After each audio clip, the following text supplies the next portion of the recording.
back from Narromine now. We went out and picked up a VL wagon. It's pretty much a shell. It's sitting on a frame. There's a piece of chrome trim hanging out the side of it at the moment. I'll have to pull over and have a look at that. So $600. I left at 10 o'clock this morning and I will be back around 6 o'clock, so it's about 8 hours. And it ended up being 65 litres of fuel, diesel. Once I worked it out, I've got some post-it notes up here with some costs and pricing and things. So if you were to charge yourself out at $50 an hour, 8 hours, $400, plus the car, $600, and then the fuel, you're looking at about $11.20 overall just to get the car back. So then I've done a bit of a walk around, looked at some key parts on the car. So it's got a dash vent set, which is the dash, the actual, that one's broken. I sold a set and found out the pin was broken in it, so I think I sell the vents themselves for $80 posted, and then the housing I think is $120 posted, so $200 there. It's got the manual pedal box in it, so if you're doing an LS conversion with a T56 hydraulic clutch, they're normally about $300. It does have the AC delete pipe for the VL with the heater control, not the AC control, just the heater control. I haven't sold one of those for a while, but they were generally around $350 with the AC pipe and the control, as well as a V8 K-frame. It's been sandblasted, and I've never sold one. It's around $250, I think, $300. So the big ticket items you're looking at pretty much break even. So like $11.50 break even sort of numbers. And then if you were to go above that, it's got the front Rio brackets and the Rio itself, the wagon fuel senders. So Holcomb don't make the wagon fuel senders, they make the sedan senders, but they do make a restoration kit with the resistor board. We've cleaned a few of those up and sold them before, and the bonnet. So I think a front Rio with brackets is probably around the $250. The wagon fuel senders $170, $190 posted if it works. If not, you have to buy the resistor board and repair them. And then the bonnet, I mean, it's rust free in the frame itself, but it's been paint stripped, so it's got some surface rust on there. It's hard to say, don't quote me, don't hold me to prices, but it's probably a $400 bonnet, sorry. So 400 to 50, 650 plus the wagon set, it's $850 in other parts, big ticket items, I guess. So you could potentially make $1,000 reasonably well, but it's still a day out of your time. And then there's just the trinket items, so chrome,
this is my pretty agricultural compression tester. Just got a battery in line, so it's not drawing so much power off the leads themselves and just running off the car.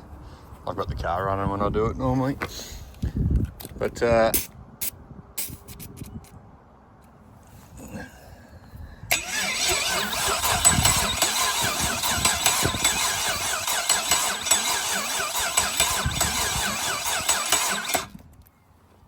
it does struggle a bit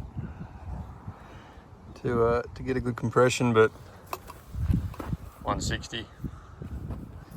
We'll go through and test all the others. 160 is probably a little bit low, but it is 20 years old, I suppose, at the moment. But obviously we're not going to pull everything out and do it anyway, so we're just going to send it. But yeah, we'll set up time lapse and I'll do the rest of them. We'll come back and see at least if we get an average across all of them, or if we're down on a couple of holes compared to the others. But yeah.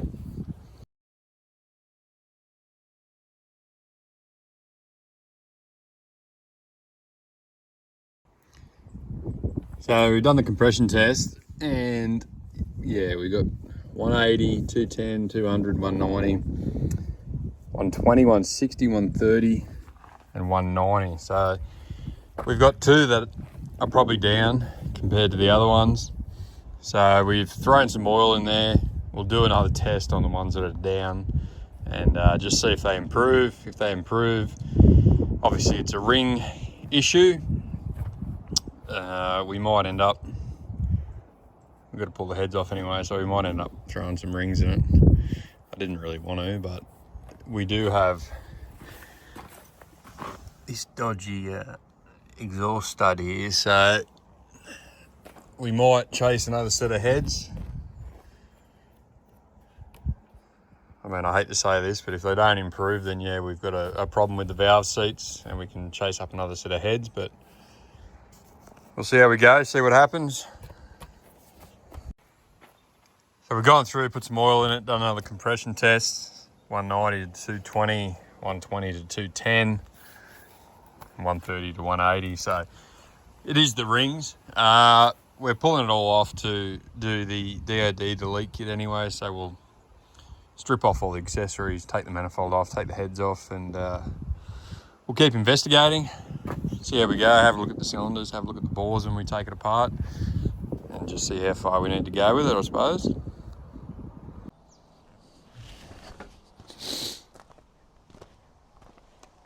Not sure how centered I'll be for this unboxing video, I guess, but so we've pulled the motor apart, taken the heads off it. The bores don't actually look that bad. We'll have to do a bit more investigation, I guess, but we'll get the heads fixed up anyway, try and get that stud out of there. That's probably where this comes into it, I guess. We ordered a heap of stuff from Malik's Motorsport in Sydney. I don't really know who does their shipping, but it's pretty quick.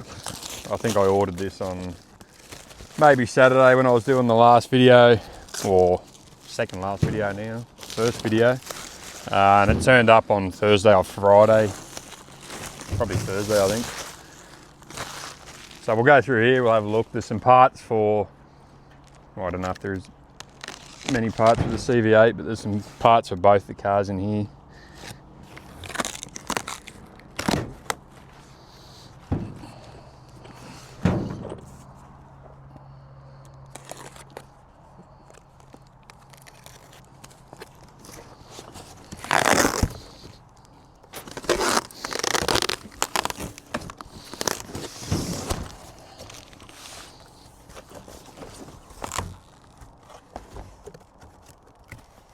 So we've got a new Mellings oil pump.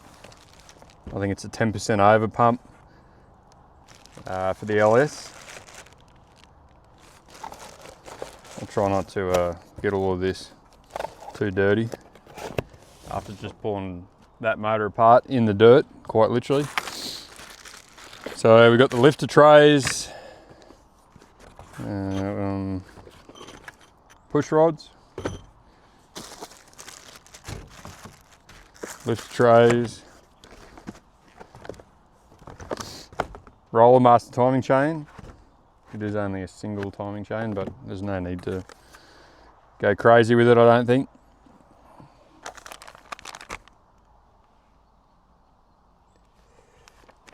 Oil pressure adapter, I believe, for the DOD delete. Head bolts.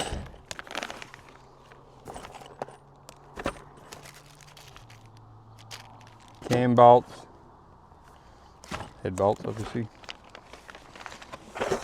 And the ICT DOD delete kit, which comes with all the O-rings, so you don't need to like physically block up the oil galleries for the DOD.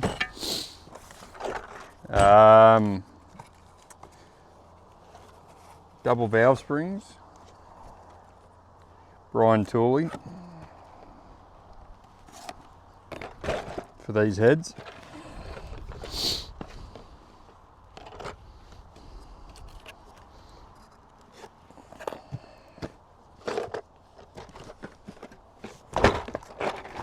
Lifts off.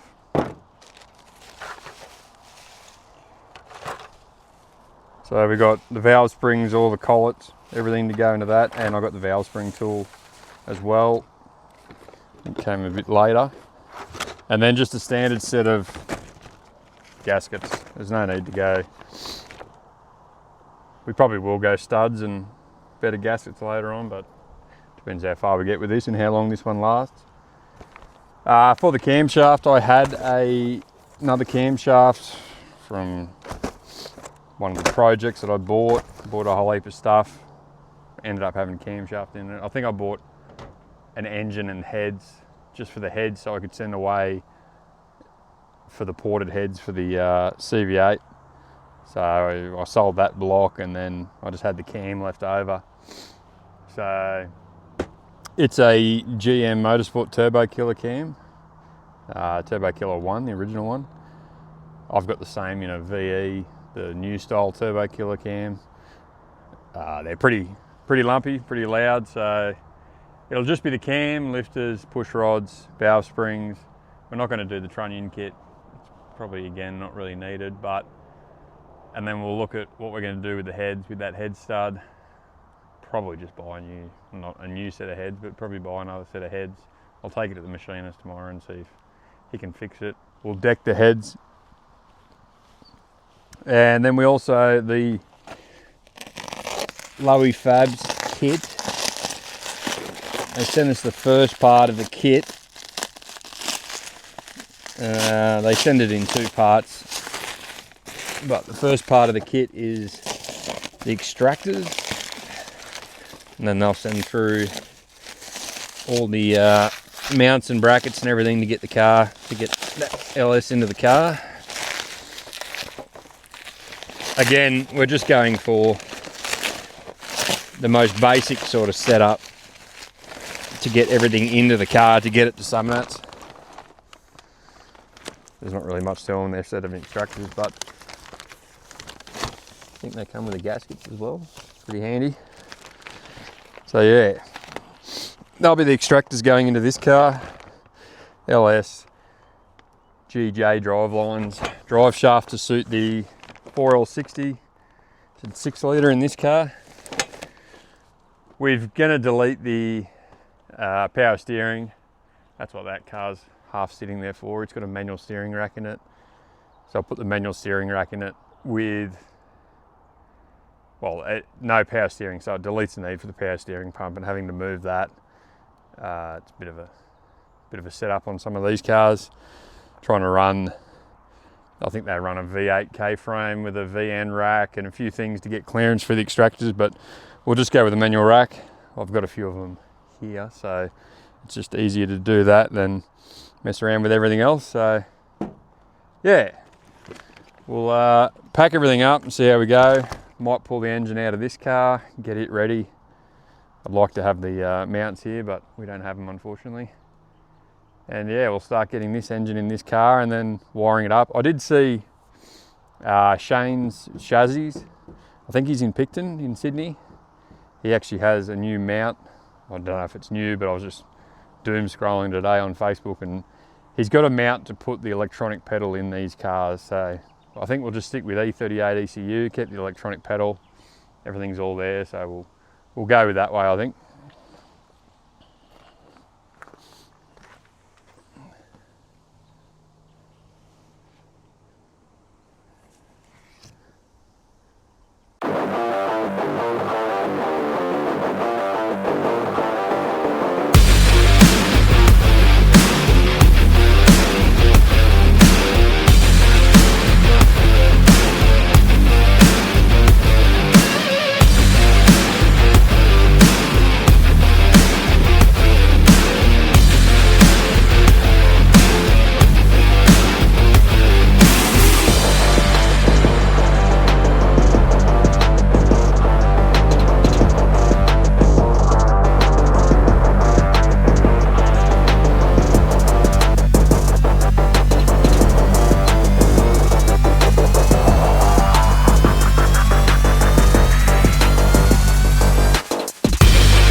may have jinxed myself when I called the little old L76 a dead on delivery motor, but the bores seem alright. We're just putting a new set of rings in it and just hone it out, you know, the old Repco hone, and we'll just reseat the valves when we do the valve springs on it.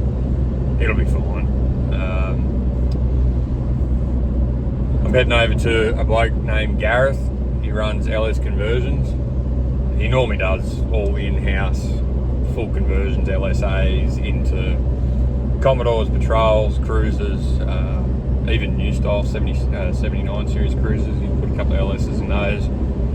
All engineered, all done properly.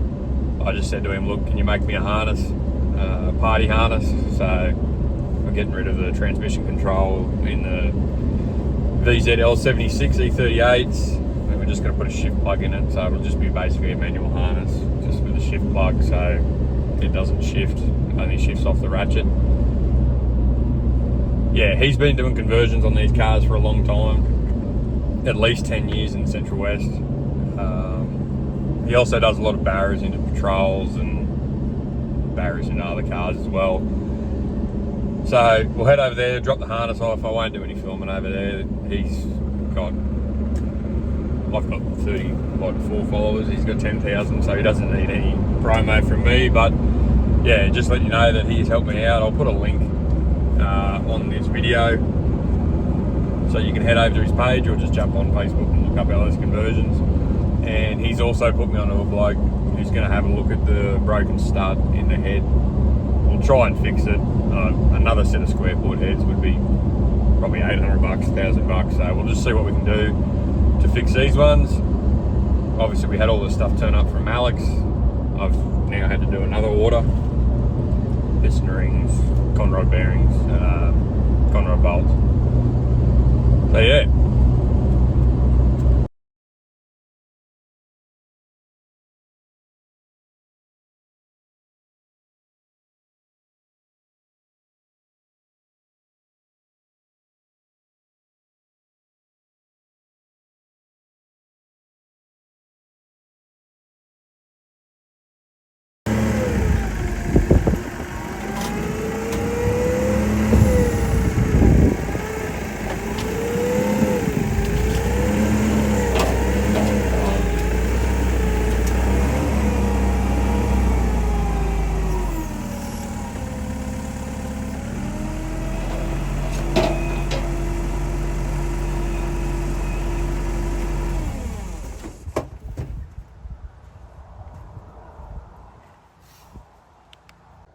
So I haven't done a great deal of filming. I've got a pretty bad case of the man flu at the moment. I'm sure we all know what that's about. So we started to strip the engine bay. We've taken the RB out. The frame from the wagon ended up coming in pretty handy. I found this is the easiest way to do it. Just drop the whole K-frame out with all the struts, gearbox, everything like that. So the RB's out, we'll start cleaning up the engine bay, take out any brackets that we don't need, clean everything up. I've got the guards and the front apron off, and we're just going to clear them. We'll paint the MX greys on the moulds, and then probably just wrap the line, everything underneath, clean up the engine bay. If it needs touching up, we'll just touch it up and then obviously clear it. We might do the VT brake upgrade, or VT. If I can find a whole car, I'll do the front brakes with the brake booster and everything like that, and show you how that's done.